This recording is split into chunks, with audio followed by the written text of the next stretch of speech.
I thought this year would be different. I told myself that on the drive up to Silverwood, watching the snow settle into soft white layers on the highway guardrails. I told myself again when I carried Leo's overnight bag up my mother's porch steps.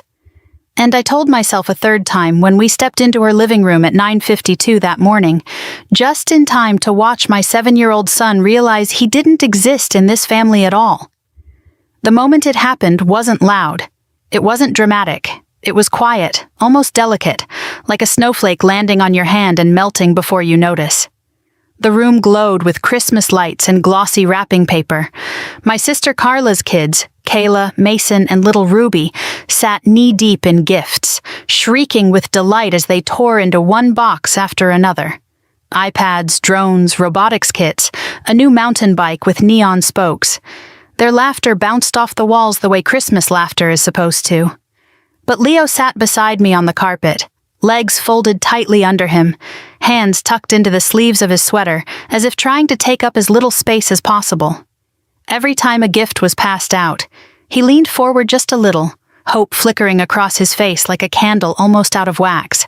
And every time, the name on the tag was not his. 36 gifts, bright and loud and overflowing with joy. Not one of them for my son. And that was the moment, in that glowing, glittering room, that something inside me cracked clean in half. My mother, Diane, floated from child to child as if starring in her own holiday commercial. She wore a pastel sweater dress, hair curled, lipstick perfect, holding her phone at the perfect angle to capture each delighted gasp from Carla's children. "Kayla, sweetie, show Grandma again. Lift it up, yes, just like that." She didn't glance at me. She didn't glance at Leo. It was as if the two of us were part of the furniture, quiet, unobtrusive, not important enough to disturb the flow of her perfect holiday performance. Carla perched on the couch beside her husband Neil, sipping peppermint cocoa like royalty observing her subjects. "Open the big one, Mason. Mom saved the best for last." Her voice was bright and theatrical. Neil filmed the whole thing as if his kids were celebrities. No one looked at Leo. Not once. He kept smiling at first, that careful, hopeful smile kids use when they're trying not to show disappointment, the kind that makes your chest hurt when you realize they're practicing bravery they shouldn't have to know yet. I leaned closer. "You okay, buddy?" He nodded quickly. "Yeah, I'm just watching." More gifts flew around the room. Kenmore robotics kit, VR goggles, limited edition Lego sets taller than Leo's legs. The whole place looked like a toy store explosion, glitter and ribbons everywhere. Through it all, Leo sat obediently still, eyes tracing shiny boxes like he was afraid of hoping too loudly. I kept waiting for my mother to notice, waiting for a pause, a glance, a flicker of awareness, but she never broke stride. "Ruby, sweetheart, open Grandma's favorite one." She clapped when the little girl held up a plush unicorn almost the size of her. I scanned the tree again, checking every tag left under the branches. Kayla, Mason, Ruby, Carla, Neil. Not one card with Leo's name. Not one small package tucked behind another. Nothing. The last present was a bright silver box with a fat red bow. My mother handed it dramatically to Kayla, who squealed and tore into it as if competing for a prize. Leo stared so hard at that box I could almost feel his breath catch. When it opened to reveal a tablet with a shimmering case, the room erupted in applause and happy chaos. And Leo whispered, barely audible, Did she forget me, Mom?" I swallowed. My heart felt like it had been dipped in ice water. Carla leaned over the arm of the couch, pretending to tidy up scraps of wrapping paper, and murmured, loud enough for me to hear, "I told you Nora would get dramatic if Leo didn't get something big." Neil smirked. My jaw tightened. Leo didn't react. He was still staring at the empty space beneath the tree. My mother straightened up, brushing glitter from her sleeves as if she'd completed some noble duty. "All right, everyone, breakfast in 30 minutes. I looked at Leo. His small shoulders, a little hunched, his hands clenched inside his sleeves, his face still trying to be brave. I understood then that if I stayed 1 minute longer, he would carry this moment in his body for years. So I stood up. "Leo," I said softly, Go get your jacket." He blinked up at me. "Now?" "Now." Carla twisted around, offended. "What are you doing?" I didn't answer. I crouched down, helped Leo into his coat. His fingers were trembling a little, so I zipped it for him, smoothing the fabric over his chest. He leaned into the motion, letting me steady him. My mother finally tore her eyes from her phone. "Nora, for heaven's sake, leaving already? We're just getting started." I held Leo's hand and walked toward the door without responding. She followed, heels tapping sharply on the hardwood. "Don't be ridiculous, I'll buy him something tomorrow. Kids forget presents in a week." I turned the knob. Cold winter air hit my face like a truth I'd been avoiding for years. Leo stepped outside, his small boots crunching in the snow. My mother wrapped her arms around herself and said sharply, "Nora, stop being dramatic. You're making a scene." I looked at her for one long second, not angry, not pleading, just done. "We're going home, Mom," she scoffed. "Fine, but don't expect me to chase after you." I shut the door behind us before she could say more. The world outside was quiet, the kind of quiet that feels honest. Snow drifted softly from the gray sky, settling on Leo's hood. He squeezed my hand as we walked across the icy porch toward the car. I opened his door, helped him climb in. He looked at me through big, glassy eyes. "Mom," he whispered, "did I do something wrong?" I brushed his hair back gently. "You didn't do anything wrong, not a single thing." Snowflakes landed on my scarf, melting instantly. Inside the house behind us, laughter still echoed. Big, bright, careless laughter that didn't belong to us. I started the car. Leo turned his face toward the window, watching the world blur white as we pulled away. Not crying, not complaining, just silent. And that silence told me something I would never forget. I wasn't leaving out of anger. I was leaving because my son deserved a world where love didn't have conditions. As we drove down the hill that led away from my mother's house, I realized this Christmas morning would be the last time we ever stepped inside that home as a family. I didn't slam the door. I didn't shout. I didn't create a scene. I simply walked away. And somewhere between the snow-covered pines and the long, empty road home, a cold, steady truth settled into my chest. I wasn't done walking away. This was only the first step. I didn't speak for most of the drive home, not because I didn't have words, but because every thought I had came out sharp enough to cut skin. The windshield wipers slid back and forth, pushing snow off the glass in long, slow strokes. The quiet rhythm of it felt steadier than anything inside me.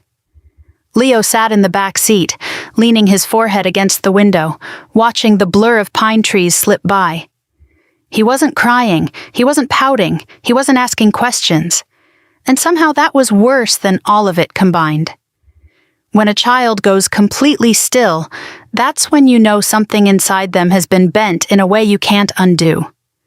We pulled into our driveway just before noon. The sky hung heavy and pale, as if the world itself hadn't woken up yet. Leo unbuckled his seatbelt and walked inside ahead of me. No running, no holiday excitement, just the small sound of his socks brushing the floor as he made his way down the hallway. He closed his bedroom door gently behind him. Not a slam, not even a click, just a quiet, soft thud that hollowed out something inside my chest. I set the keys on the kitchen counter and stood there for a long moment. The house felt distant, like a place we used to live but hadn't truly come home to in a while. I listened to the silence, the kind that shouldn't exist on Christmas morning, not when you have a 7-year-old. My hand trembled slightly as I reached for the kettle. Maybe a cup of tea would calm me down. Maybe heat would stop the cold bloom of anger in my stomach. I filled the kettle and set it on the stove, but I never turned the burner on. Something in me snapped. Not loud, not dramatic. Just clean, precise, final. I walked straight to my office, closed the door halfway, and sat down in front of my laptop. My reflection flashed briefly in the black screen. Tired eyes, red cheeks, jaw clenched tight. I opened the computer and clicked into the folder labeled Estate Planning. I hadn't opened it in 6 months. The documents glowed on the screen. Life insurance, retirement accounts, the living trust I painstakingly built to ensure Leo would be protected if anything ever happened to me. Back then, I made choices out of habit, out of childhood loyalty, out of obligation. My mother, Diane Ellington, beneficiary. My sister, Carla Winslow, contingent beneficiary. Her children, secondary distribution. Leo was listed, yes, but so were the people who forgot him so easily it barely seemed to register in their minds. I stared at the screen until my jaw stopped trembling. Then I began typing. Effective immediately, I am removing Diane Ellington and Carla Winslow as beneficiaries from all accounts and policies under my name. I typed it slowly, deliberately, line by line, word by word, like I was stitching something shut. I adjusted the distribution. Primary beneficiary, Leo Ellington. 80% secondary beneficiary, Silver Pine Children's Foundation. 20% a clean split. A future that didn't include anyone who treated my son like background noise. I signed digitally, dated it, December 25th, sent it to my attorney with the subject line, Urgent Update. A minute later, a confirmation pinged. Then a second, then a third.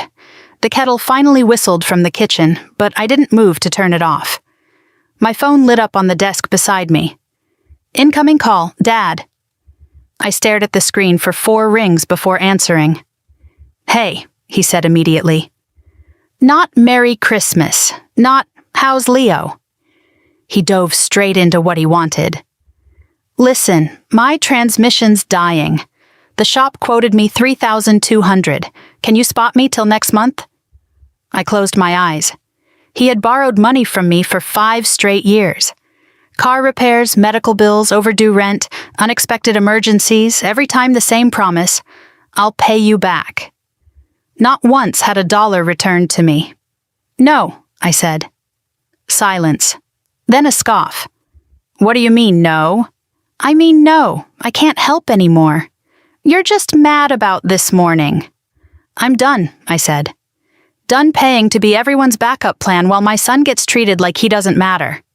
My father inhaled sharply. Kids forget presents in a week. You're blowing this way out of proportion. I hung up before he could say anything else.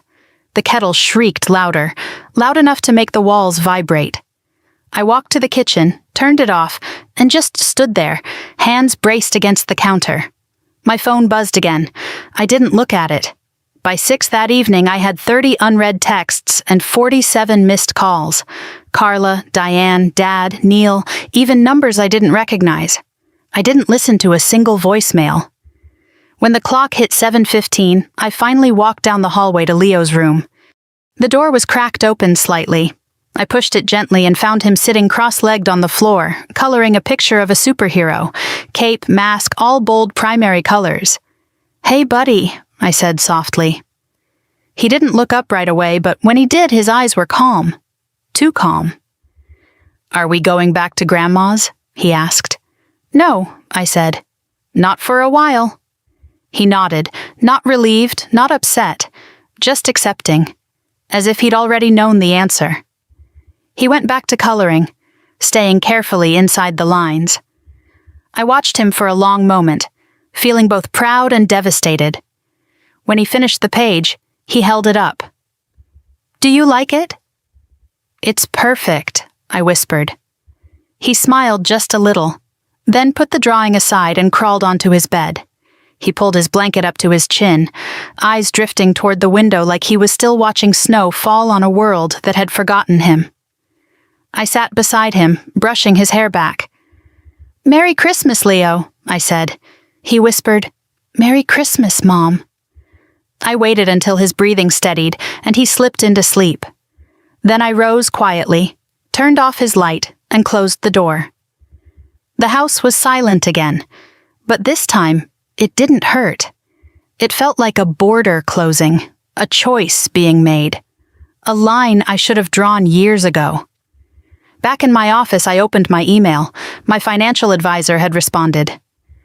All beneficiary changes have been updated, effective immediately. I leaned back in my chair, exhaling slowly. They had forgotten my son. But I would not forget a single thing they had done. And if they wanted to call it dramatic, ungrateful, selfish, fine. Let them talk. While they made excuses, I made decisions. While they wrapped gifts for children I didn't raise, I rewrote my son's future. And on the night of December 25th, with snow dusting the world outside and my son sleeping peacefully for the first time in weeks, I made myself one quiet promise. This was only the beginning of the life I would rebuild for him. I found myself staring at the steam rising from my untouched mug of tea long after it had gone cold. The house was quiet except for the soft hum of the heater and the faint rustling of the pine wreath hanging on the front door. Leo had fallen asleep on the couch, curled up on his side, one hand tucked under his cheek and the other wrapped around his worn astronaut plushie. He looked peaceful, but only because exhaustion had carried him there. The day had taken something from him, something I wasn't going to let anyone steal again. My phone buzzed on the counter. Another missed call, then another. I didn't even bother checking the number. I wasn't answering. Not tonight. Not anymore. I carried the cold tea to the sink, set the mug down, and stood there, breathing in the silence. It was a different kind of silence than the one at my mother's house. This one wasn't empty. It was a pause, a reset, a moment between who I had been and who I was about to become. I walked to my office, opened the laptop again, and saw the updated beneficiary documents glowing on the screen, waiting for final confirmation. For a long moment I just sat there, staring at my own name on the page. Then I clicked, Confirm.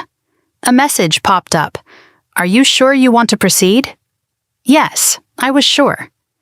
As soon as I hit Submit, a new email appeared from my attorney. We'll need to verify everything by video call. Another popped in. This change will override all previous designations. Then a third, please prepare to confirm your identity. I brushed my hair back, straightened the collar of my sweater, and clicked the meeting link. The camera flickered on. Attorney Marlene Holt appeared, a woman in her 40s with steel-gray hair pulled into a low bun. Her glasses reflected the glow of the screen. Good evening, Nora, she said. Good evening. I see you're making significant adjustments to your estate plan. Yes. Might I ask what prompted such a complete removal of your mother and sister? I thought of the 36 bright, shining gifts, the ribbons, the shrieks of joy, and Leo sitting perfectly still, waiting for just one moment of being seen. It's simple, I said. My son deserves a family that shows up. Marlene nodded without pressing further. She asked me a list of verification questions, had me hold up my ID, repeat a few statements, then pressed approve on her end. All changes are now active, she said. Is there anything else you need tonight? No, I said. This was enough. We ended the call. I shut the laptop, feeling the weight of a door closing behind me. For the first time in years, I didn't feel guilty. I felt aligned. Like a compass I didn't know was broken had suddenly swung north. The couch creaked softly, and I turned to see Leo stirring awake. His hair stuck up in every direction, and he blinked slowly, disoriented. Mama? He whispered. I'm right here, I said, moving toward him. He rubbed his eyes with small fists, then crawled into my lap without a word. His body was warm and solid and heartbreakingly small. I wrapped my arms around him, rocking slightly. What were you doing? He murmured into my shoulder. I was making sure you'll always be taken care of. He nodded like he understood. Maybe he did, in some way deeper than language. Kids know the shape of safety, even when they don't know how to name it. Are we seeing Grandma again? He asked quietly. I hesitated. Not for a while. Another small nod. He pressed his cheek against my chest and exhaled softly, the air brushing my collarbone. Something loosened in me, something I hadn't realized was tight. You're safe, I whispered.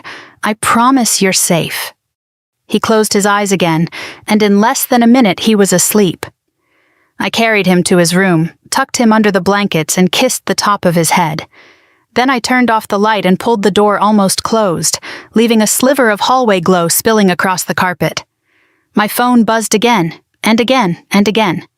I didn't look. Instead, I walked back into the kitchen, poured the cold tea out, and filled the mug with fresh water.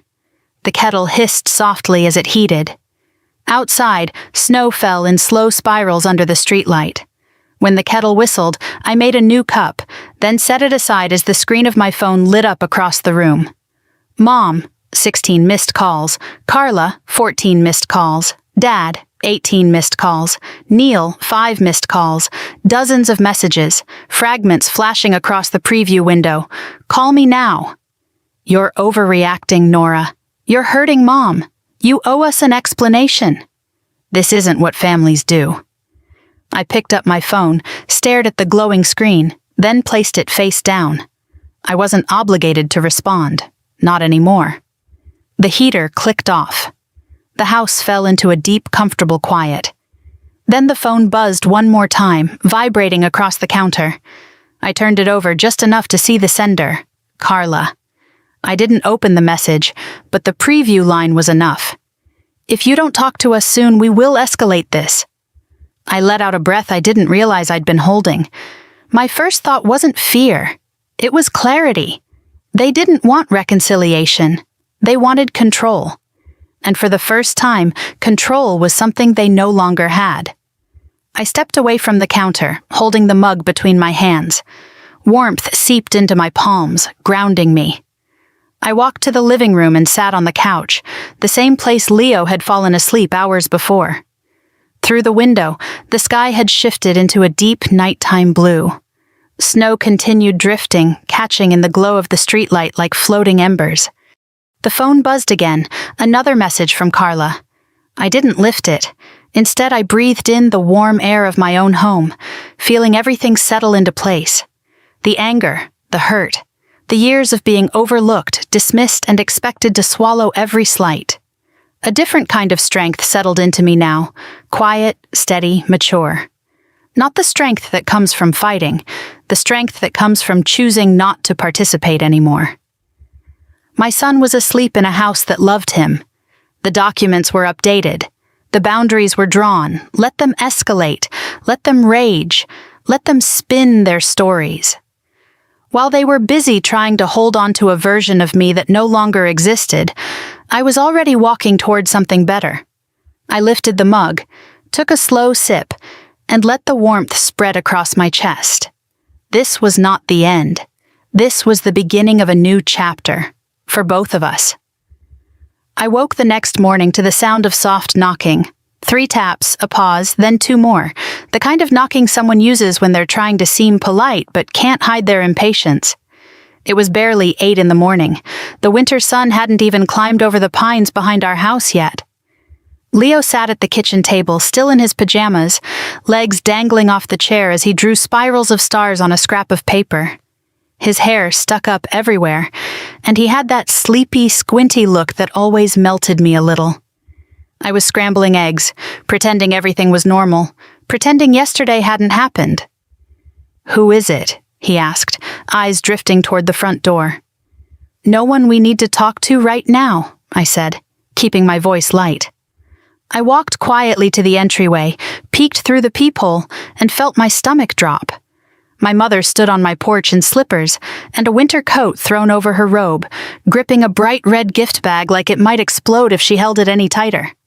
Her hair wasn't done, her lipstick was smudged, and she looked frantic, raw in a way she never allowed herself to be in public. She knocked again, louder this time. "Nora," she called through the door. "I know you're in there. Open up." I stepped back from the door as if her voice had weight. "Mom?" Leo whispered from the table, his pencil frozen midair. "Finish your drawing, sweetheart," I said. "It's okay." It wasn't okay, but he didn't need to carry this part of the day. The knocking escalated, harder, faster, no pretense now. "Nora, this is ridiculous," she said. "We need to talk about yesterday." "Talk." as if that word had ever meant anything in our family except stand still while I tell you why you're wrong. She knocked again, and I stayed silent. After a full minute, she let out a long, dramatic sigh, the kind she used whenever she wanted bystanders to assume she was the victim in the situation. Then the doorbell rang twice. I didn't move. I didn't breathe. I stayed perfectly still, the way you do when a storm passes close enough to your house that the windows rattle.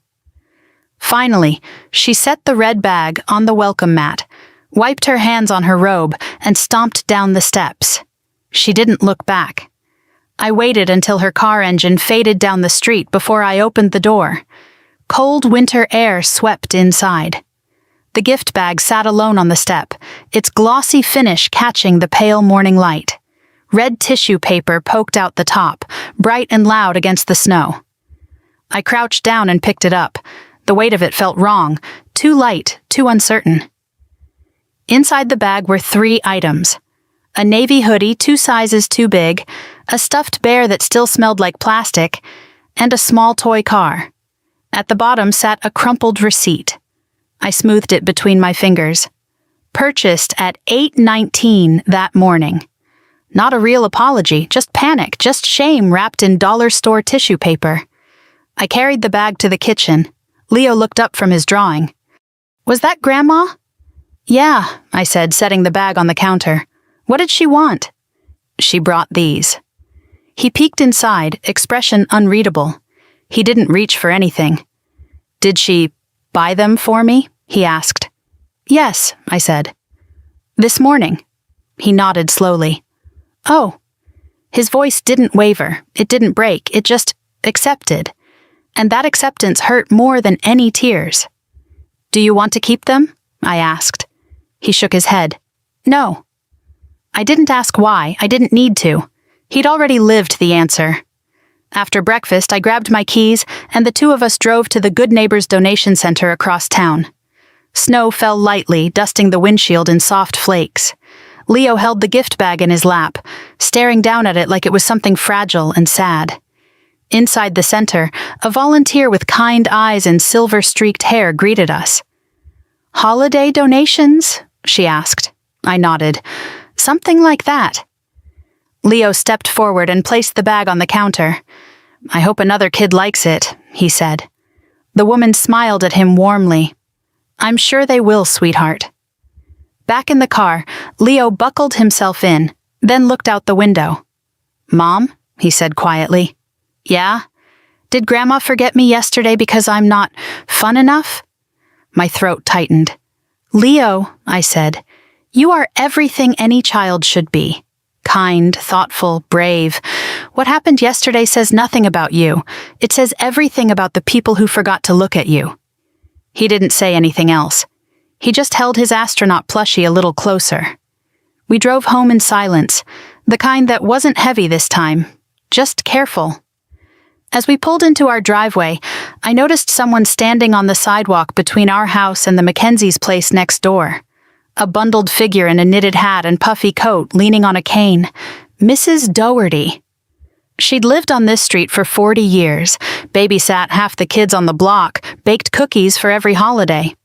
She looked over when she heard our car and lifted a hand. I helped Leo out of the car, and we walked toward the front door. "Nora," she called gently. "A moment." I turned to her. "Morning, Mrs. D. Everything okay?" She studied me with eyes that had seen too much life to miss anything.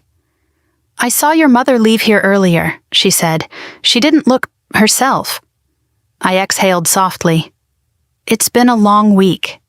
She nodded knowingly. "I remember when you were Leo's age," she said. "Your mother favored Carla even back then. You never asked for much, but you rarely got it. I've always wondered how that shaped you." The words hit hard, honest, and unexpected. "I'm sorry," she continued softly. "Some patterns go on so long, people forget they're doing harm." Leo tugged at my coat sleeve. "Mom, I'm cold." "I know, sweetheart," I said. "Let's go inside." Mrs. Dougherty stepped closer. "If you ever need a witness or someone to speak to what I've seen over the years, don't hesitate to ask." It caught me off guard. A small, unexpected kindness in the middle of a day I thought would be full of nothing but cleanup. "Thank you," I said. "Really?" She nodded once and shuffled back toward her house. Inside, the house felt warmer than it had that morning. I hung up Leo's coat, then mine. My phone buzzed from the kitchen counter. I didn't want to look, but some instinct made me check. 3 new messages from Carla. The last one read, "If you don't explain yourself soon, we're going to take this further. Don't say we didn't warn you." I stared at the words, the threat buried beneath faux concern. Leo curled up on the couch with his drawing, humming softly to himself.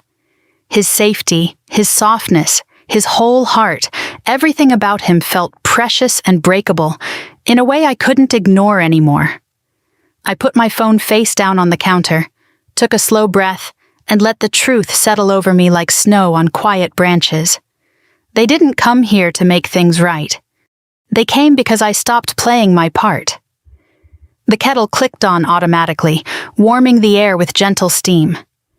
I walked into the living room and sat beside my son, watching him draw constellations with steady little strokes. The world outside could rage as much as it wanted. Inside this house, I was building something different, something safe. Carla's threat lingered in the back of my mind, a storm cloud forming on the horizon. But I didn't answer. I didn't respond. Instead, I leaned back against the couch, closed my eyes, and breathed in the quiet. Let them escalate, I thought. I was ready. Leo was unusually quiet the next afternoon, the kind of quiet that isn't peace but something heavier, like he was carrying a question inside his chest and didn't know if he was allowed to ask it. I found him at the dining table, legs dangling, head bent over a piece of paper where he'd drawn a small house and 3 stick children surrounded by piles of boxes. On the far left edge of the page, almost hidden, was a 4th figure. No gifts, no smile, just standing. My breath caught. "You drew this today?" He nodded without looking up. "Just remembering." Remembering. That word twisted something in my stomach. 7-year-olds aren't supposed to remember. They're supposed to live in the present, soaked in joy, not replaying moments of being forgotten. I pulled out the chair beside him. "Hey," I said softly. "How about we make your room feel a little more... you? Something new, something fun?" He looked up then, eyes searching my face. "Like, redoing it?" "Exactly. You get to pick everything." He blinked, surprised. "Everything?" "Everything," I said. "The color, the bed, the decorations, all of it."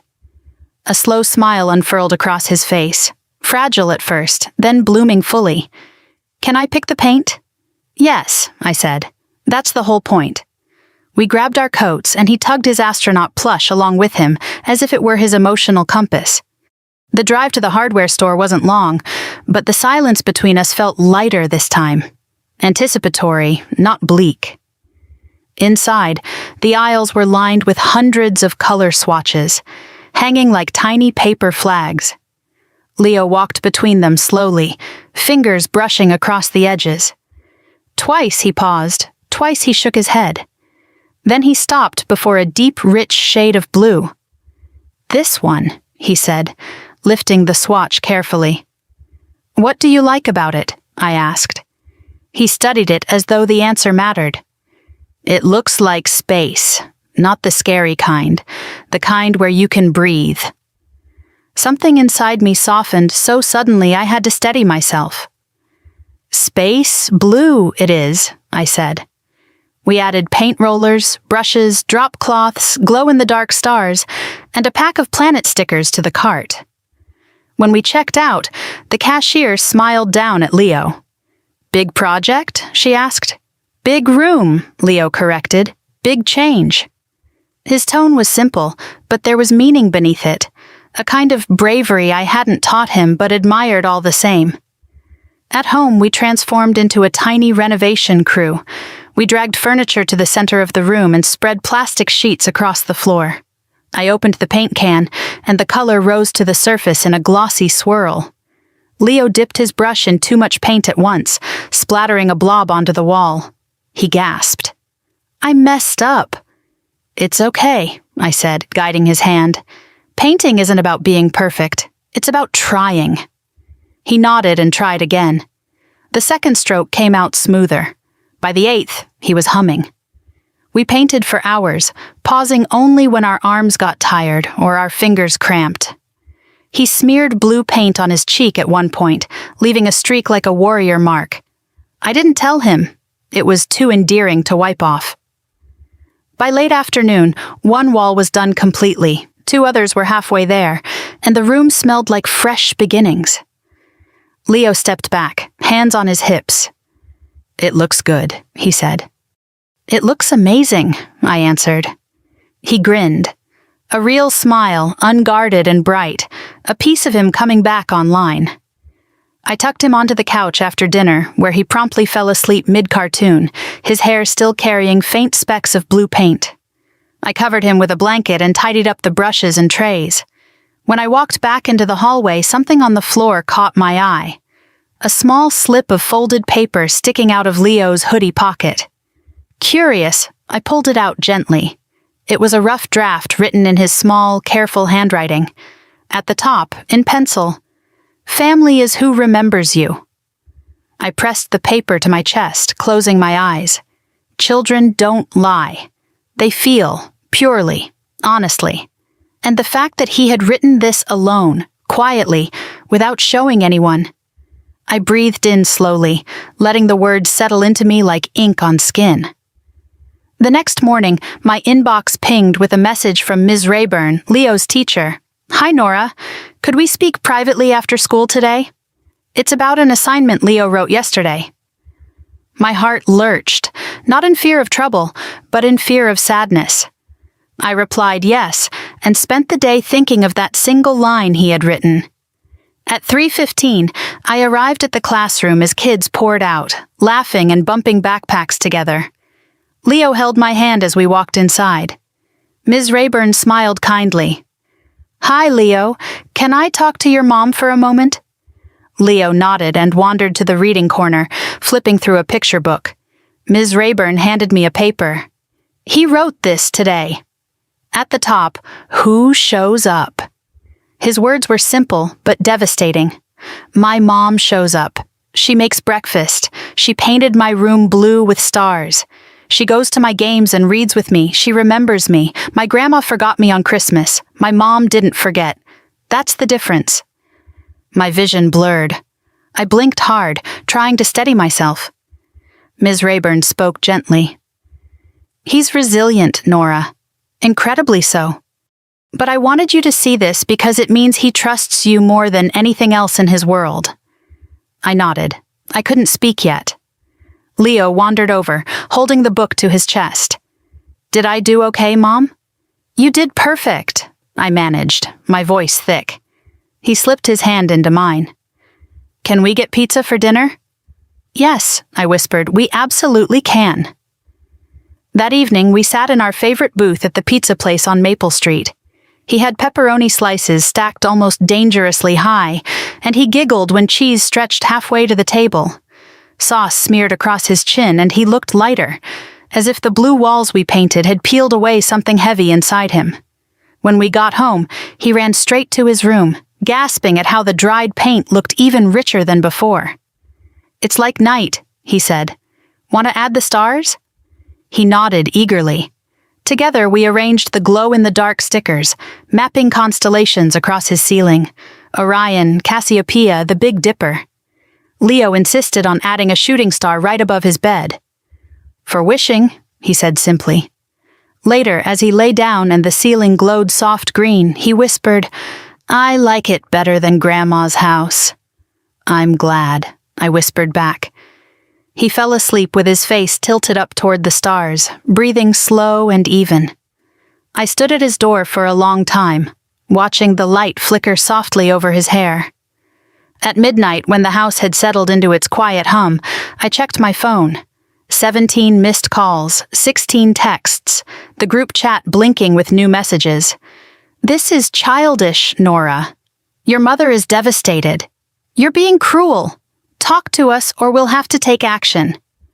I opened the Christmas video on my phone, the one showing 36 gifts, 3 squealing children, and 1 little boy sitting alone in the corner of the frame. I uploaded it to the family group chat with 1 sentence. "This is why." Then I left the chat. I blocked every number that wasn't essential to my life. I locked the phone, walked back to Leo's doorway, and watched him sleep under his star-covered sky. This was the family I chose. This was the child who trusted me. This was the life I was rebuilding. And I knew, without doubt or hesitation, that everything I was doing, every boundary I set, every silence I held, was the right thing. For him. For us. Leo hesitated at the classroom door the next morning, his small hand tightening around mine. Kids were running past us, laughing, zipping up coats, dropping lunchboxes, bouncing with the kind of carefree energy he usually loved. But today he stood still, shoulders tense. "What if Ms. Rayburn didn't like what I wrote?" he whispered. "She will," I said gently, "and even if she didn't, telling the truth is never wrong."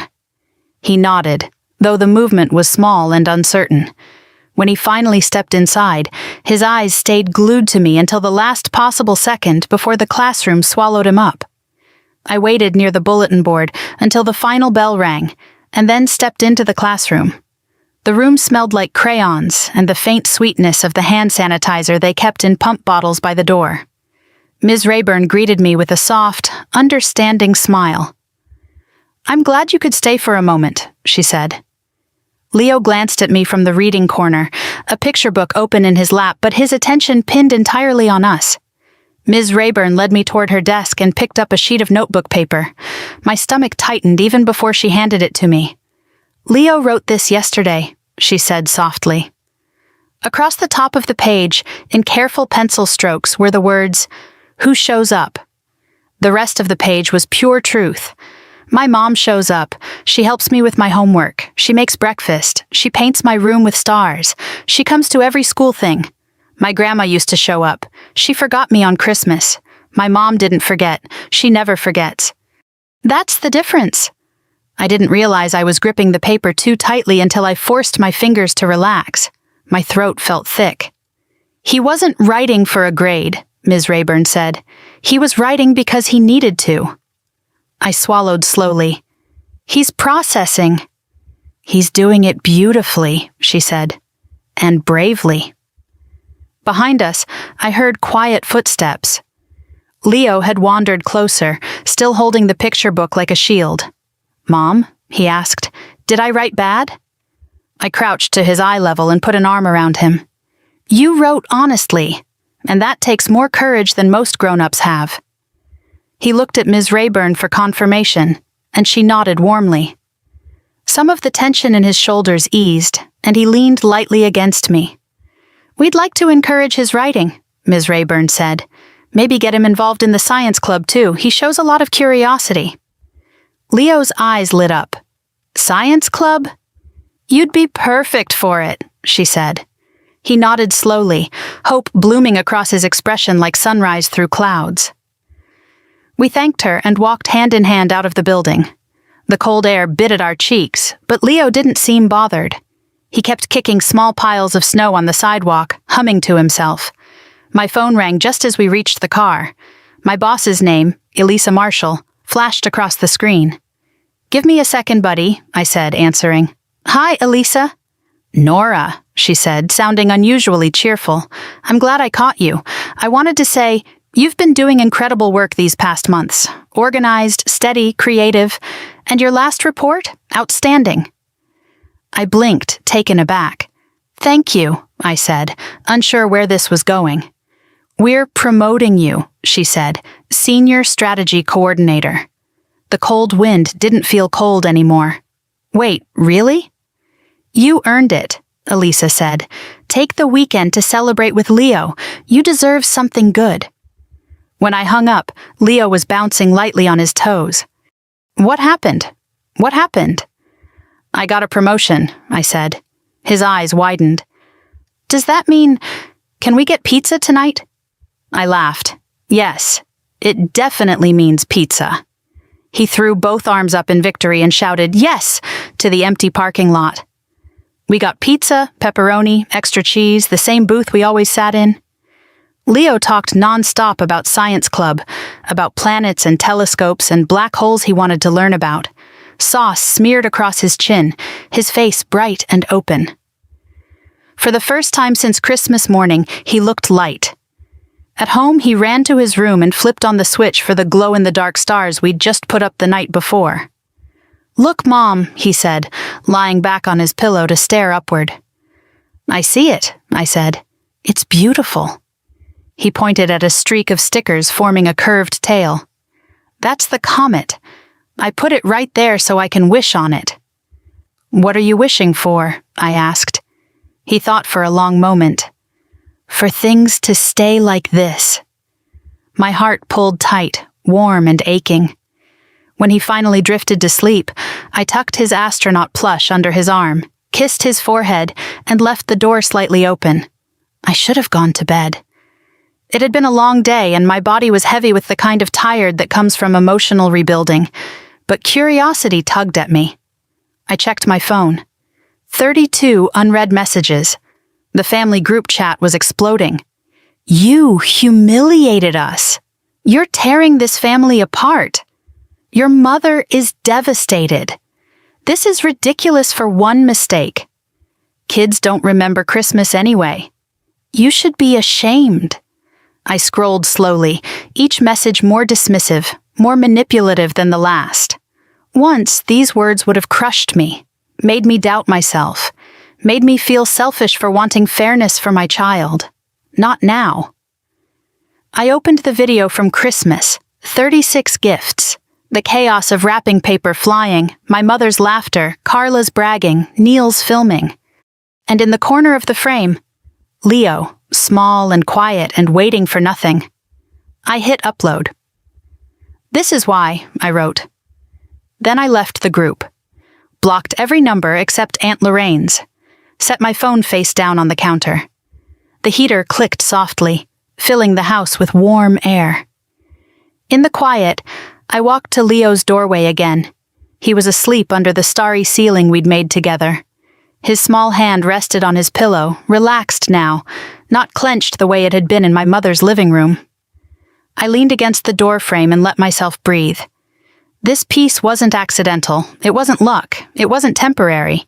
It was the result of choices. Choices to protect him. Choices to rebuild him.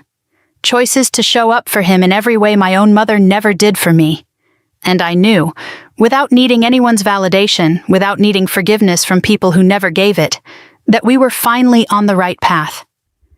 The world outside could judge. They could gossip. They could lie. But inside this house, under this painted sky of stars, my son was healing, and I wasn't going back. The first letter showed up on a Thursday morning, slipped halfway under the front door like something that didn't want to be found but needed to be. I almost stepped on it on my way to the kitchen.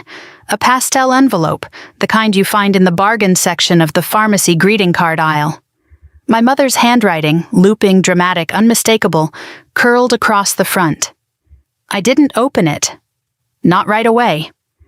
Leo was in the living room arranging the glow-in-the-dark planets we'd bought into a pattern only he understood. He hummed quietly to himself, the kind of absent, soft sound he only made when he felt safe. I didn't want to break that spell. So I slid the envelope onto the counter and poured him cereal instead. He looked up at the sound of the box hitting the table. "Mom, someone sent a letter?" "Just something from Grandma," I said lightly. "We'll look at it later." He didn't ask more. He'd already learned that letters from my mother were never simple. After he left for school, I stood alone in the kitchen staring at the envelope for a long moment before finally tearing it open. The paper inside smelled faintly of my mother's perfume, floral and sharp. "Nora," it began, "you're overreacting. Children don't remember small mistakes. I love Leo, and you know it. You are blowing a minor oversight into something catastrophic, and it's hurting everyone. Please stop this before you ruin our family for good." At the bottom was a line written harder, the pen pressing into the paper enough to dent it. If you continue down this path, you'll force me to make choices I don't want to make. I folded the letter carefully, not out of sentiment, but because rage makes your hands shake. That was the first. The second arrived the next day. Another pastel envelope, another performance. This time the tone was softer at first. Sweetheart, I miss you. I miss my grandson. I don't know why you're punishing me. I made one mistake. One. You don't throw family away over one lapse. Then it turned. You're acting like some kind of martyr. Leo needs stability. He needs a full family, not just you. The word just burned through the paper like acid. I dropped the letter into the folder I'd started keeping in my office. Evidence, proof, patterns, a lifetime printed in ink. I was still sliding it inside when I heard a small voice behind me. Mom? Leo stood in the doorway, holding the hoodie he'd worn to school. His eyes drifted toward the letter in my hand. Is that from Grandma again? Yes. His gaze dropped to the floor. Did she say something mean? I came closer, kneeling so we were eye level. She said something wrong. That's different. He nodded, like that answer gave him permission to keep breathing normally. What does the red line mean? He asked suddenly, pointing to the back of the unopened envelope still sitting on the counter. My mother had drawn a crooked underline beneath the flap in red ink. I forced a steady tone. Sometimes people underline things when they want to be heard. But why does it look like she's angry? His question was so sincere it felt like a punch to the ribs. Because, I said quietly, some adults don't know how to express their feelings the right way. He accepted that with a small sigh, then wandered back to the living room. A moment later, I heard him whisper to his astronaut plushie, I would never write like that to my mom. My throat tightened. The third letter came on Saturday morning by priority mail, rushed, urgent, intentionally intimidating. The envelope was thicker, heavier. Inside, her handwriting was fiercer. Carla and I have been discussing what's best for Leo. We feel strongly that cutting us off is harming him. If you don't come to your senses soon, we will need to involve the proper channels. Leo deserves a family who cares. The last sentence made my pulse spike. A family who cares. As if I didn't show up for him every single day. As if remembering your grandson at Christmas was optional. At the bottom was the letterhead of a small law office in Riverstone. Not a full petition, yet, but a threat, a warning, a promise. I slipped that letter into the folder too. The folder was getting thicker. By Sunday, I stopped feeling startled when envelopes came. They were as predictable as the mail truck itself. Every morning, another pastel apology wrapped in blame, another plea wrapped in threat. Think of your mother's health. You've broken her heart. Leo will resent you one day. You aren't the victim. That last line was underlined twice, hard. I didn't respond to any of them. Instead, I kept filling the folder. One afternoon, while Leo was working on his solar system model for Science Club, I opened the latest letter and scanned it quickly, already expecting the mix of guilt and manipulation. But this one was different. Nora, I won't be ignored like this. A grandmother has rights. The moment I read that sentence, a cold ripple moved through me. Rights. She had used the word rights. Not love, not connection. Rights. Across the room, Leo looked up from his model. Mom, why do you look like that? I put the letter down immediately. Just thinking. He patted over, holding a small plastic Saturn. Are we okay? Yes, I said. We are absolutely okay. He nodded, satisfied, and returned to his project. But he paused again, halfway across the room, turning back with a question heavy enough to stop my breath. Mom, do I have to tell Grandma good things so she won't be mad? I stood up so quickly my chair scraped the floor. I crossed the room and cupped his face gently. No, I said. You don't ever have to say anything you don't want to say. Not to anyone. He blinked, eyes wide, and then he leaned into my hands with a slow, relieved exhale. Later that afternoon, after Leo fell asleep on the couch mid-episode of a space documentary, I sat at my office table and spread out the letters like a grim timeline. Each one a brick in the wall of everything she refused to see. I took photos of all of them, organized them by date, scanned and uploaded them to my drive. Documentation wasn't paranoia, it was protection. As I was labeling the files, my phone buzzed. "Aunt Lorraine." I answered immediately. "Are you holding up?" she asked. "I'm trying," I said. "She keeps sending letters. They're getting worse." "I know," she said. "She called me yesterday sobbing and furious. I told her favoritism has consequences, but she didn't want to hear it." Lorraine hesitated. "She's thinking about taking legal steps, Nora." "I figured," I said. "If it comes to that," she continued gently, "I'll testify. I've seen the way things have been since you were little." Warmth filled my chest, gratitude mixed with grief. "Thank you." "Don't thank me. It's simply the truth." After we hung up, I walked to the couch and brushed a hand through Leo's hair. He stirred slightly, but didn't wake. He deserved better than this emotional tug-of-war. He deserved peace. The next morning, when I opened my mailbox, I found another envelope, but this one was unmistakably official. White, crisp, bearing a law office seal. A chill washed over me.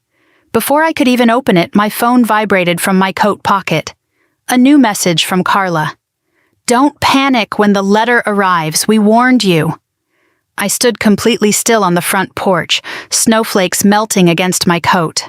Their letters weren't just words anymore. This was war, and they had just declared it. The envelope felt heavier than paper should. It sat on my kitchen table like a stone, thick and official, the embossed seal of Price and Dale family legal practice, stamped across the corner.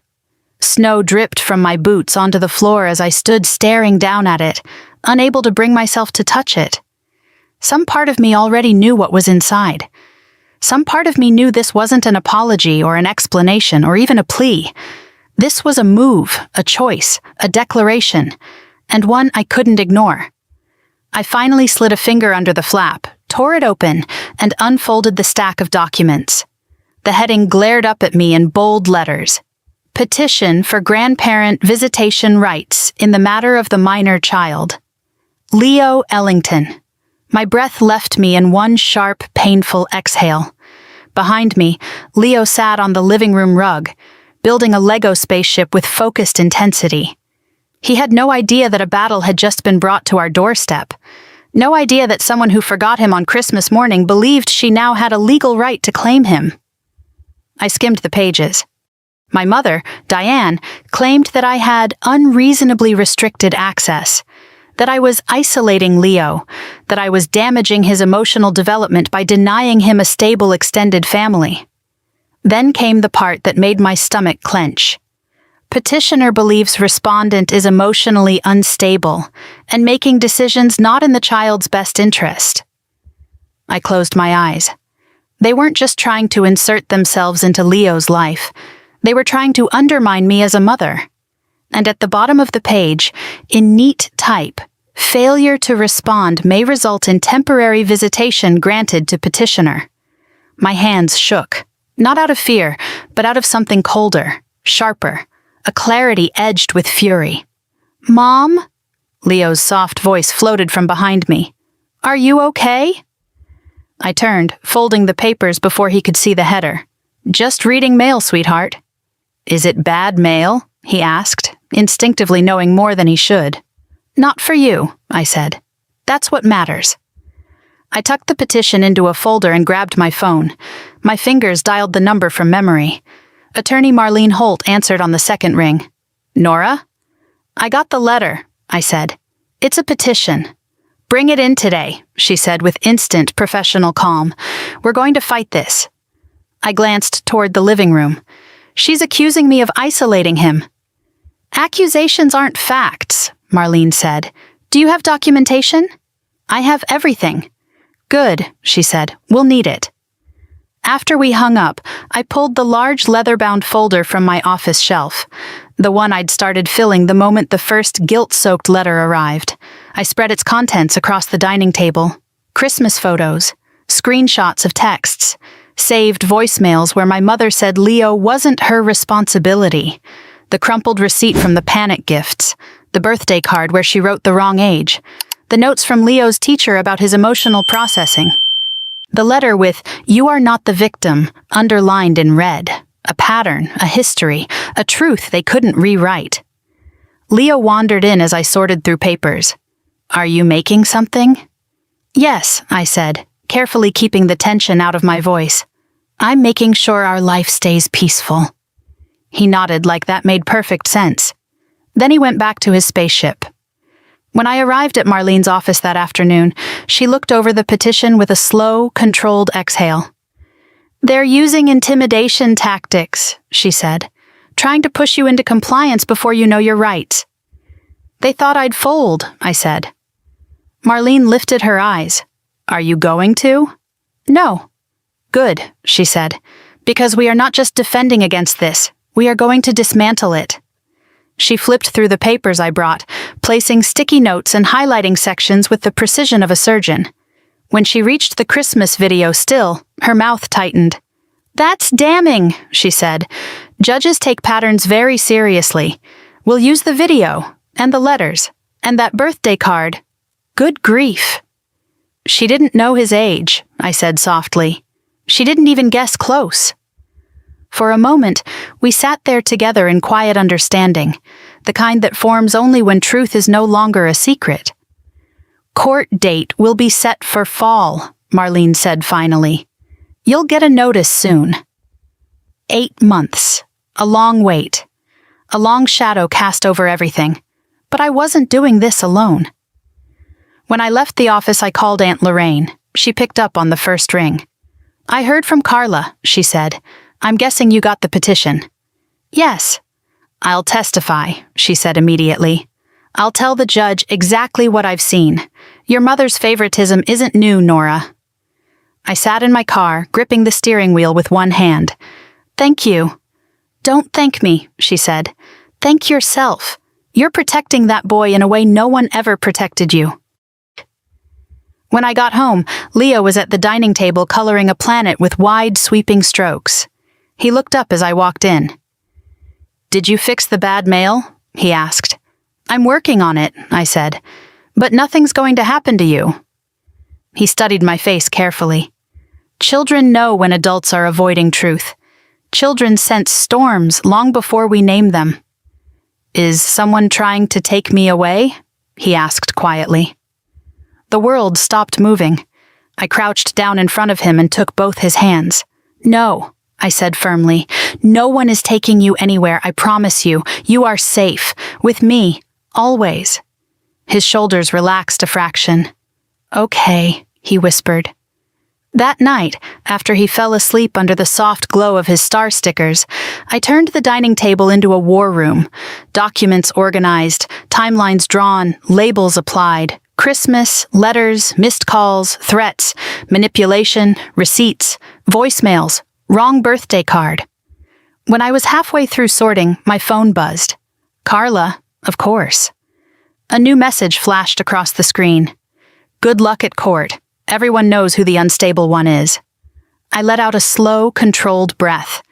The woman who watched her mother heap gifts onto 3 children while ignoring mine now felt entitled to judge my stability. I didn't respond. Instead, I picked up the last document from the pile, the one that tied all of this together. The Christmas video, still. Leo sitting alone in the corner while 36 gifts piled up around his cousins, his hands folded, his smile tightening, his hope shrinking. I slid it into a clear sleeve and placed it at the top of the stack. When the judge saw that image, they would understand more in 30 seconds than any letter or speech could explain. At midnight, I finally turned off the dining room light. The evidence folder sat complete, thick and heavy with truth. This wasn't the life I wanted. This wasn't the fight I asked for. But it was the fight I would win. For Leo. For the love he deserved. For the future no one would steal from him. When I crawled into bed, my body was exhausted, but my mind was clear. They wanted a war. They were going to get one. But they had no idea who I was when it came to protecting my son.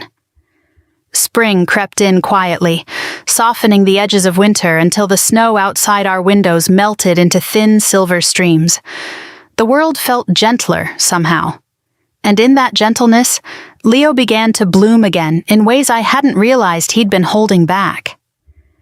One morning, as sunlight spilled across the kitchen table, he sat eating toast and swinging his legs, humming something tuneless and bright. He hadn't hummed in months, not since before Christmas.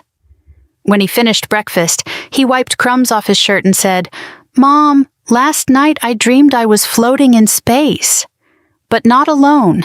You were there too, and we could breathe."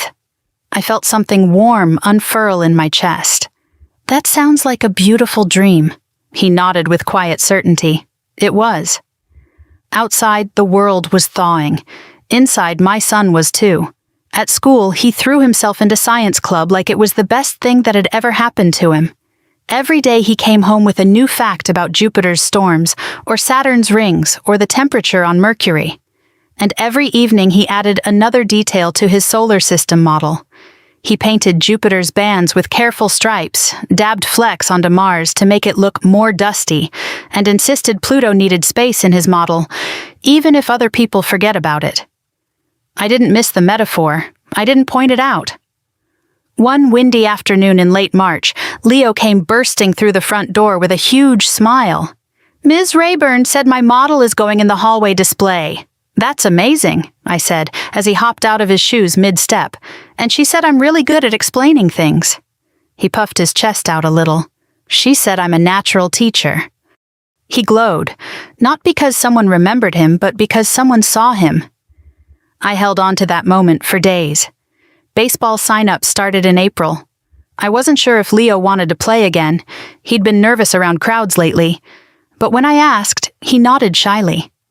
At his first practice, he stood near the back of the group, small and unsure, twisting his glove between his hands. I crouched beside him. "You're here," I whispered. "That's already brave." He didn't say anything, but he scooted a little closer to me before joining the others. The wind was sharp that day, carrying the smell of damp grass. The kids dropped balls and laughed too loudly. Coaches shouted encouragement. Parents clapped from the bleachers. It was ordinary and chaotic and comforting. When a coach tossed a practice ball toward Leo, he flinched at first, but then he reached out and caught it cleanly against his chest. His eyes widened. He looked up at me instantly, as if to ask whether it really happened.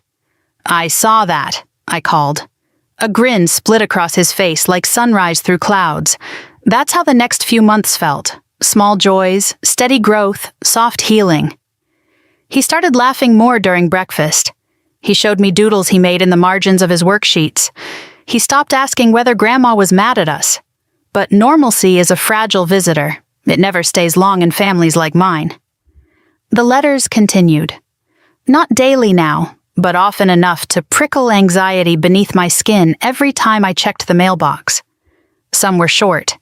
Some were frantic. Some were manipulative in ways only a mother who raised you can achieve. "You don't know how much this is killing your mother. You're traumatizing Leo by isolating him.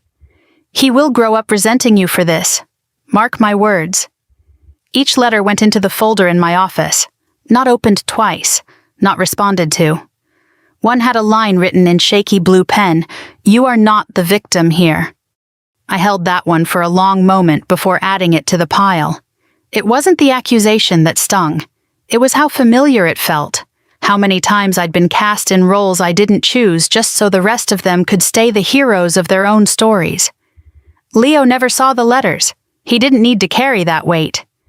Still, he felt whispers of it. One afternoon after school, he came home quiet. He dropped his backpack beside the kitchen island and chewed his bottom lip. "What happened?" I asked. "Nothing," he said too quickly. "Leo." He shifted, then sighed. "Some kids asked why we don't go to Grandma's house anymore." My pulse tightened. "And what did you say?" I said, "Because I don't want to be somewhere people forget I exist." I froze. "What did they say?" I asked softly. He shrugged. "They said that makes sense. A 7-year-old shouldn't have to articulate a boundary that adults refuse to understand. But mine did, clearly, firmly, bravely." That night, after he fell asleep, I sat at the edge of his bed and watched his chest rise and fall. Under the soft glow of the star stickers on his ceiling, his face looked peaceful, untouched by the storm still gathering outside. I hoped it would stay that way. But peace doesn't last when guilt is chasing it. Aunt Lorraine visited one Saturday afternoon, carrying a tin of lemon bars like she used to when I was little. She hugged me tightly and whispered, "You're doing the right thing." We sat on the couch while Leo showed her his finished solar system model. She clapped and complimented him so sincerely that for a moment I felt my chest ache with gratitude. When Leo ran off to show her more drawings, Lorraine leaned toward me. "She called me yesterday," she said quietly. "Your mother. She's unraveling Nora, blaming everyone but herself." "She always has," I murmured. "I know," she sighed. "But she's also recruiting, telling the rest of the family you turned Leo against her." My jaw tightened. "I didn't turn him. He saw the truth." "I know," Lorraine repeated, squeezing my hand. "Truth doesn't need coaching." Spring rolled into summer, and for a few brief weeks everything felt manageable. We took walks by the lake. We bought ice cream from the same truck we always had. Leo learned to ride his bike without training wheels, wobbling wildly before finding balance. It was the happiest I'd seen him in months, until the day at Target. We had just finished picking out school supplies, shiny new pencils, a notebook with planets, a set of markers, and were about to grab snacks when I heard someone call my name. Carla. She wasn't alone. Her daughter, Ellie, stood beside her clutching a stuffed penguin. The moment Ellie saw Leo, she broke away from her mother and ran toward him with tears streaming down her face. "Why did you do it?" she cried. "Why did you make Grandma sad? She cried every day because of you." Leo froze.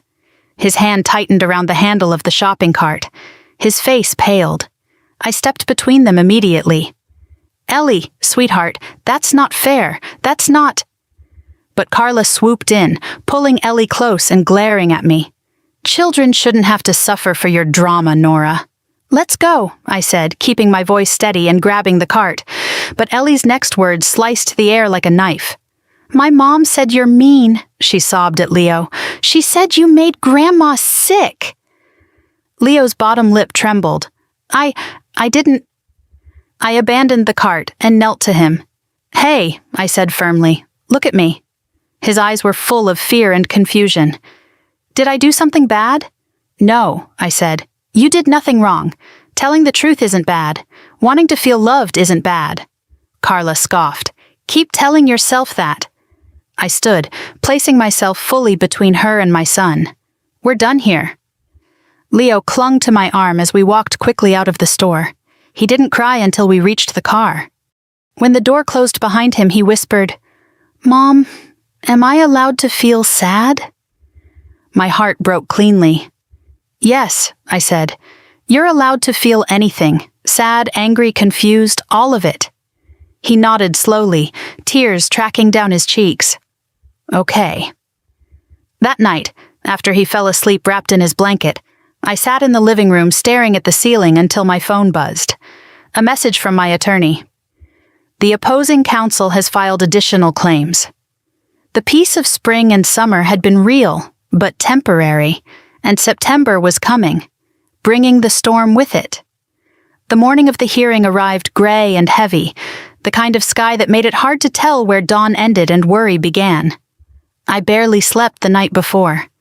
Every time I closed my eyes, I replayed every letter, every accusation, every moment my mother had forgotten my son. And somewhere in the middle of all that, I saw Leo's face the day he got 0 gifts.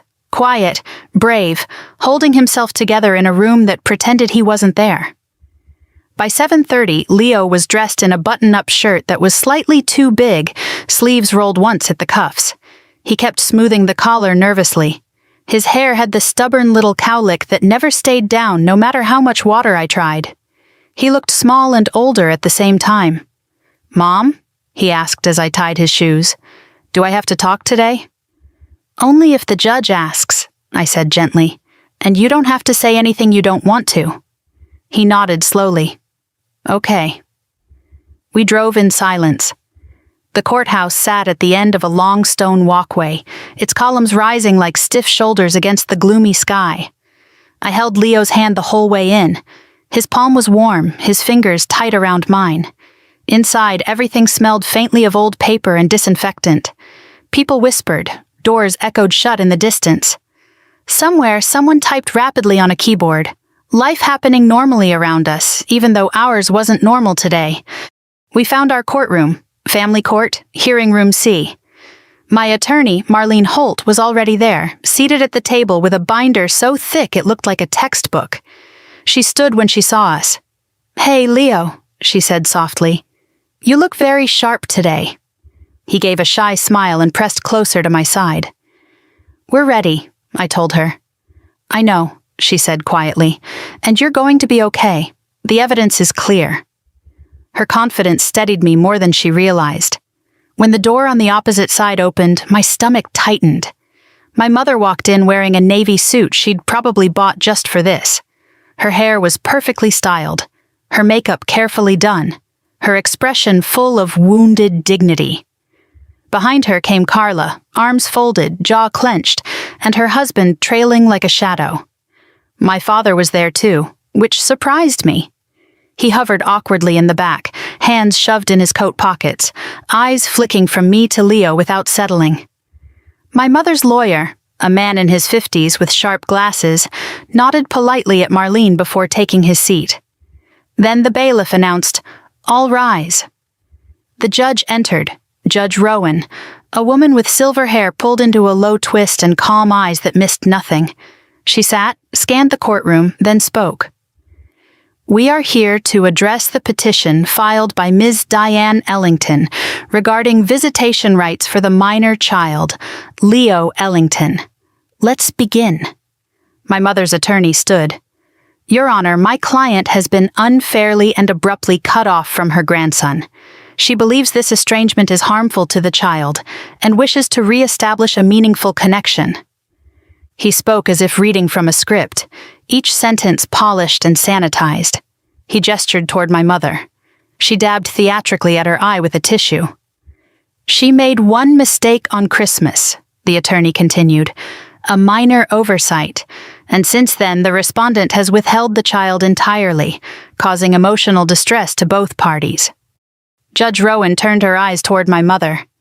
"Ms. Ellington, do you wish to add anything?" My mother took a breath, voice trembling. "I love my grandson," she said. "I've always loved him. I just want to be part of his life. This has all been blown out of proportion." Carla leaned forward. "She's been suffering, Your Honor. It's cruel what Nora has done." The judge raised a hand. "Only those recognized may speak." Carla sank back, scowling. Then it was Marlene's turn.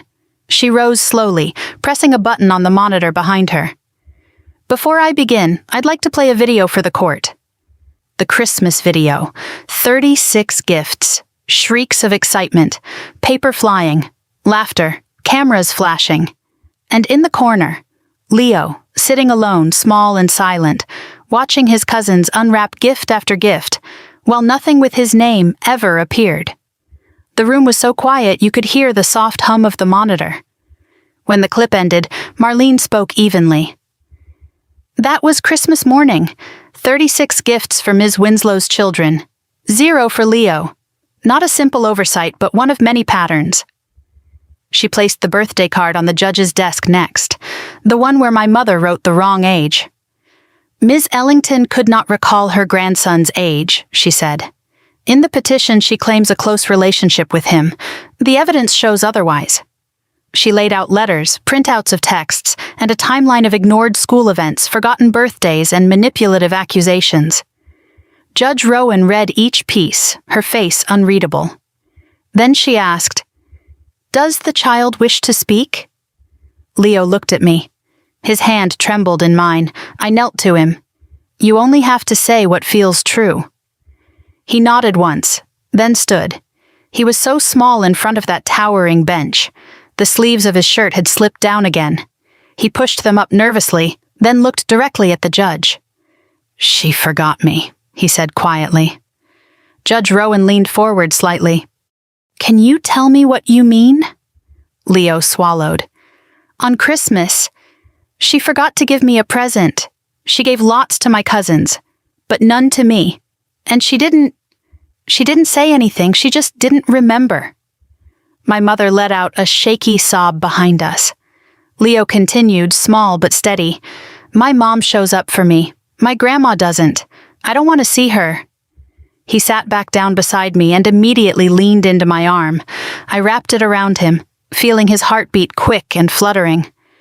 Judge Rowan lifted her gaze to my mother. "Miss Ellington, when is your grandson's birthday?"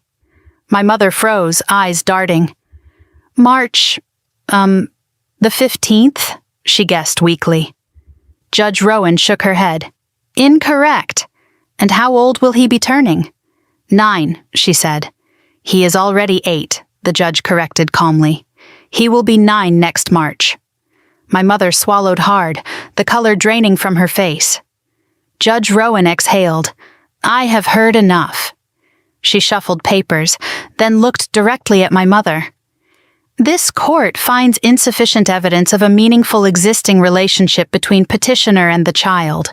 What's more, the documentation presented today demonstrates a pattern of inconsistent involvement, lack of knowledge of the child's basic information, and behavior more aligned with guilt and pressure than genuine connection." My mother's lawyer shifted uncomfortably. "Therefore," the judge continued, "the petition is denied. The case is dismissed with prejudice. This matter cannot be brought before this court again." My mother's mouth fell open. Carla muttered something furious under her breath. My father shook his head as if this were my fault, not theirs. But my son, my sweet boy. He let out a slow, relieved breath and whispered, "Is it over?" I squeezed his hand. "Yes, baby. She can't make you go." We walked out of the courthouse hand in hand. The sky had shifted from gray to a muted blue, like the world had exhaled with us. But peace rarely lasts long in families built on denial. 2 weeks later, Leo walked into the house with tears streaking his face. He dropped his backpack and stood trembling in the doorway. "I saw Ellie at Target," he whispered.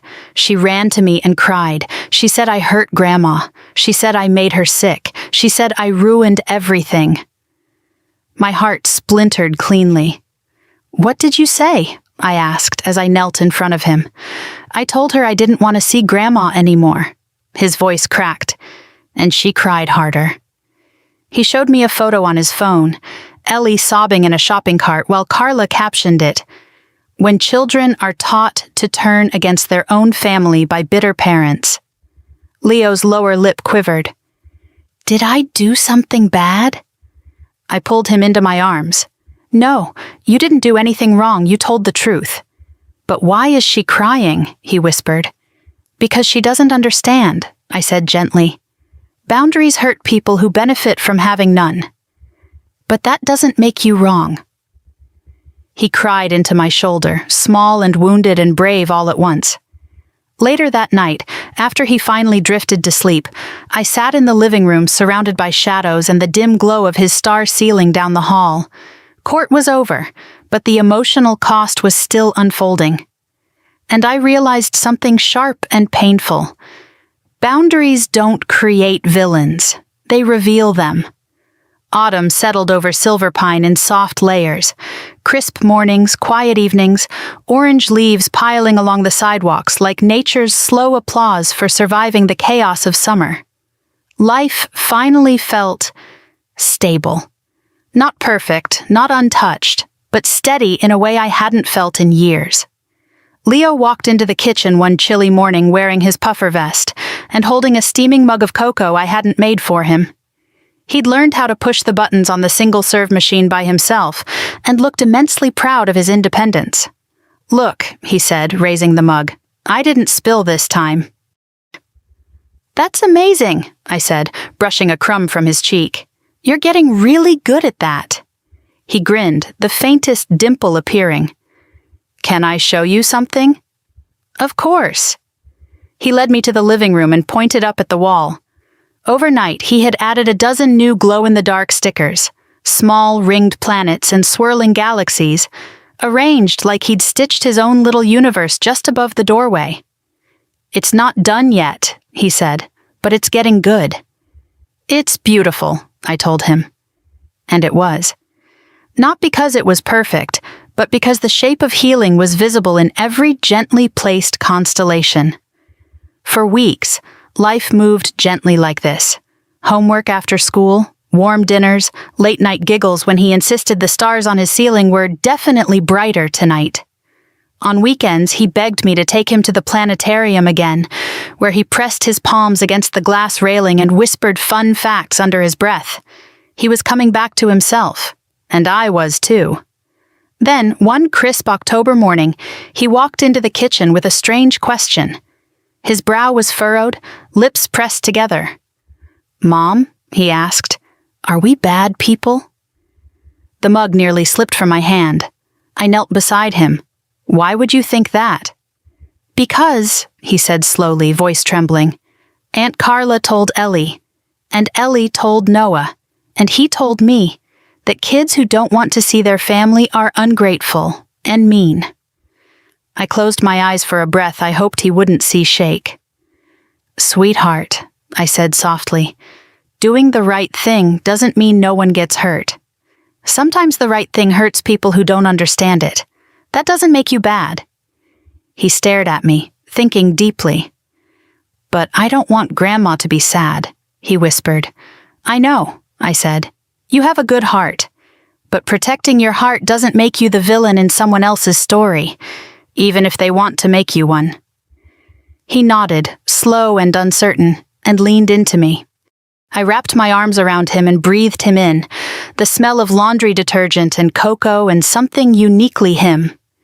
As the months passed, something changed inside him. He stopped bringing up my mother at all. He didn't ask about her. He didn't wonder about her. He didn't fear her sadness or her accusations. It wasn't spite, it was acceptance. Children understand truths adults spend decades avoiding. November blew in with sharp winds and early sunsets. We spent evenings curled under blankets reading chapter books or watching documentaries about meteor showers. His laughter became freer, his shoulders lighter. By the time December arrived, we found ourselves decorating our Christmas tree in pajamas, homemade cocoa simmering on the stove, holiday music humming low. It was just the two of us. No chaos, no forced small talk, no pretending. Every ornament had a story. Every light felt like a choice. Every moment felt like a second chance. On Christmas morning, Leo opened his gifts slowly, savoring each one. A science kit, a new telescope, a Lego rocket, a set of warm gloves he actually liked, not mountains of gifts, not 36 boxes piled high, just things chosen with love. He held up the telescope and whispered, "This might be my favorite Christmas ever." "You say that every year," I teased. "That's because every year keeps getting better." Later that afternoon, after he'd spent an hour studying the pattern of frost on his window through the telescope, I walked out to check the mailbox. A single envelope sat inside. Cream paper, my mother's handwriting looping across the front. I held it for a moment, feeling its weight. Then I took it inside, sat on the couch, and opened it carefully. "Nora," it began, "I saw Leo at your aunt's last week. I didn't know he was there. I only saw him through the window. He looks so big now, so grown." My breath hitched. "I want you to know I won't fight you anymore. I know I won't get the chance to make things right. That's because of choices I made, not choices you made. I hurt you, I hurt him. I chose what was easier, not what was right. I thought love was the same for every child, but I was wrong." She signed the letter simply. Diane. Not Mom, just Diane. It felt more honest that way. I folded the letter and placed it gently in the drawer with the others, kept not out of sentiment, but out of a desire to understand the story that shaped us. Later that night, Leo padded into my room with a sheet of paper. "Can you read this?" he asked. It was an essay from school titled "What Family Means." Family isn't who you're born to. Family is who shows up. My grandmother forgot me. My mom remembered me. My Aunt Lorraine chooses me. My Uncle Dave includes me. That's my family now. My throat tightened. I kept reading. Sometimes family changes, and that's okay. The people who matter stay. The people who don't. I used to be sad about it, but now I'm glad I learned the difference. When I looked up, he was studying my face, worried. "Are you mad?"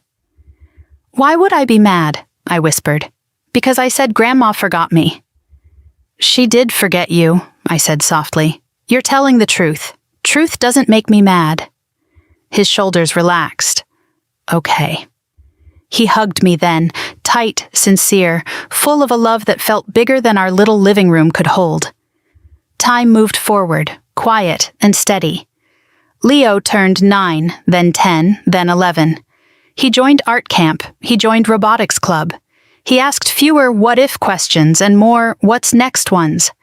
His world grew brighter, wider, and he stepped into it with a confidence that made me proud every day. Then came the spring day when everything shifted again. We were at a Knicks game, our tradition, cheering loudly, eating overpriced pretzels, laughing at the ridiculous halftime show. We were happy, purely, simply happy.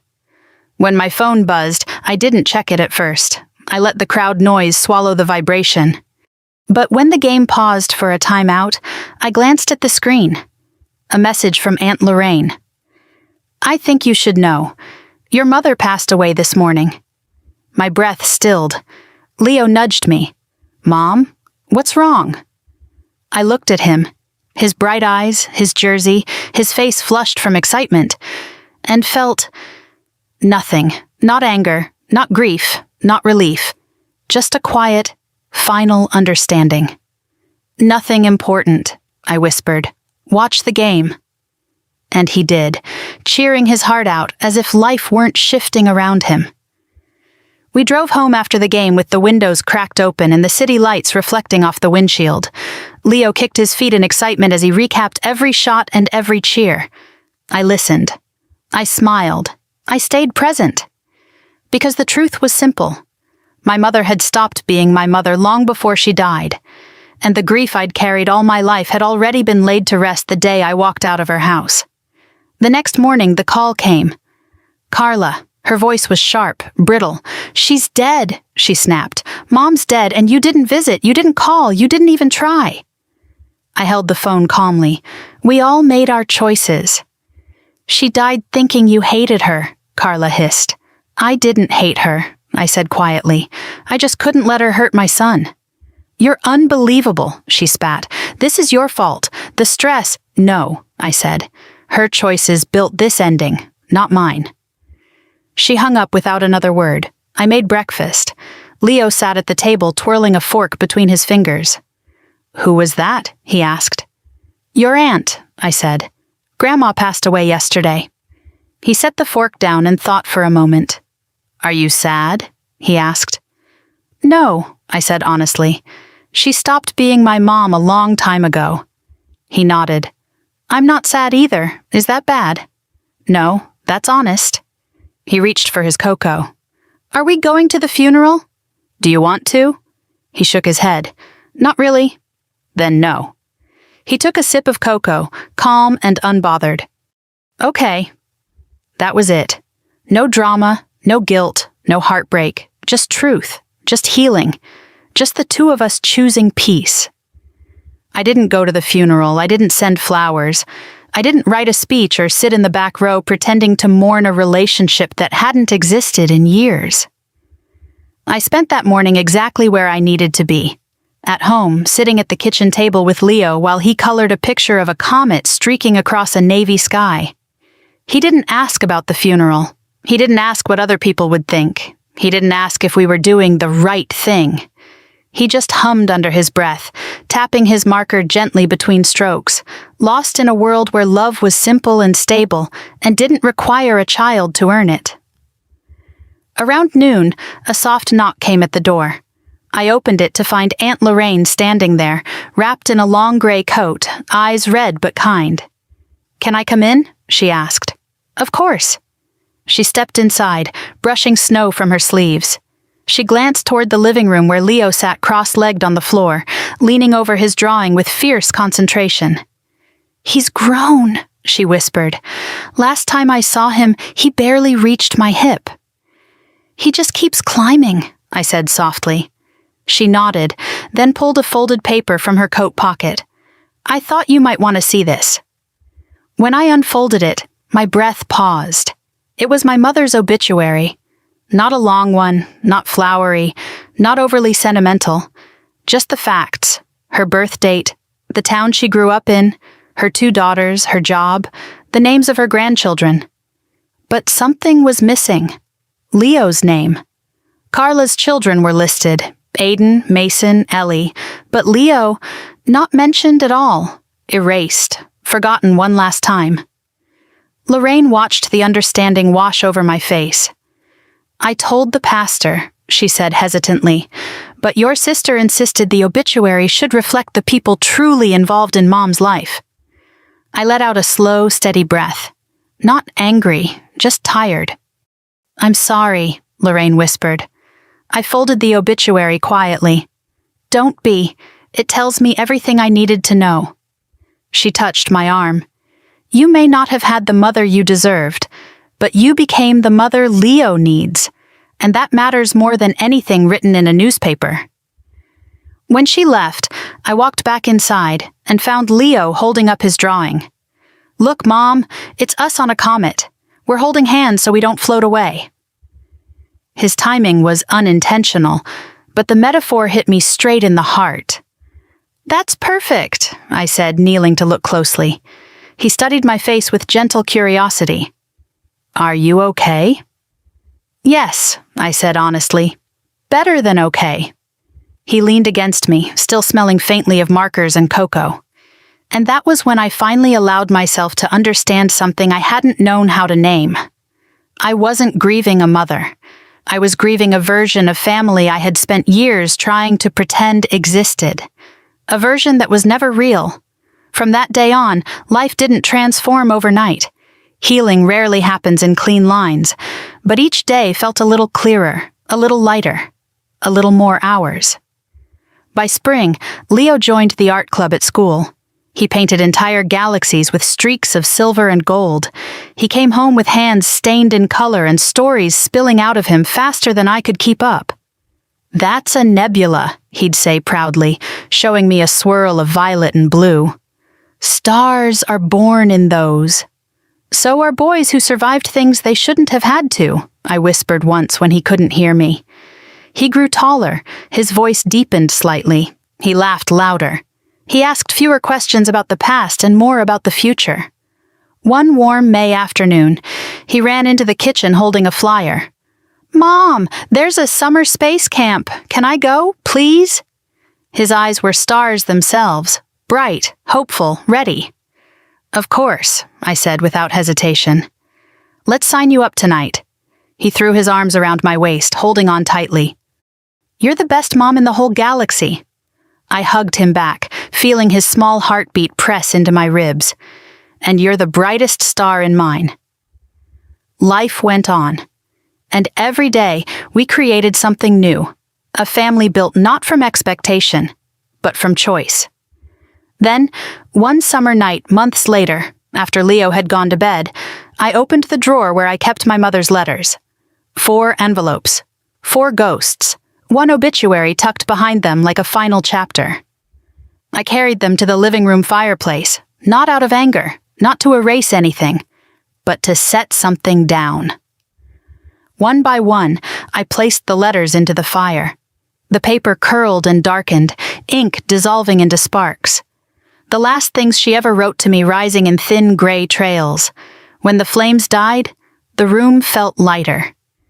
When I checked on Leo, he was asleep under the glow of the stars we had painted years earlier. He looked peaceful, whole, loved. I sat on the edge of his bed for a long moment, brushing his hair away from his forehead. "You will never have to earn love," I whispered.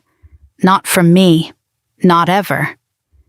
He didn't stir, but his hand curled around the blanket as if reaching for something comforting in a dream. I turned off the light and stood in the doorway, watching him breathe in the soft glow of the constellations above him. That ceiling wasn't just decoration. It was a map of every promise I had made to him. The promise to show up, the promise to protect him, the promise to choose him, every day, every moment, every lifetime. As I walked back into the living room, I felt a sense of calm I hadn't known in years. Not peace born from denial or avoidance, but peace born from truth. And I realized something simple, something profound. Showing up every day, when it's hard, when it's painful, when no one else does. That's what love really looks like. And I had shown up for my son. Every moment, every milestone, every year. The rest was just noise. If you connected with this story, if it reminded you of something in your life, or if you simply want more stories of strength, healing, and quiet revenge finding its way back to the heart, take a moment to like this video, leave a comment about where you're listening from, and subscribe to stay with us for the next one. Your support helps these stories find others who need them, and until the next story, take care of your heart, and show up for the people who matter.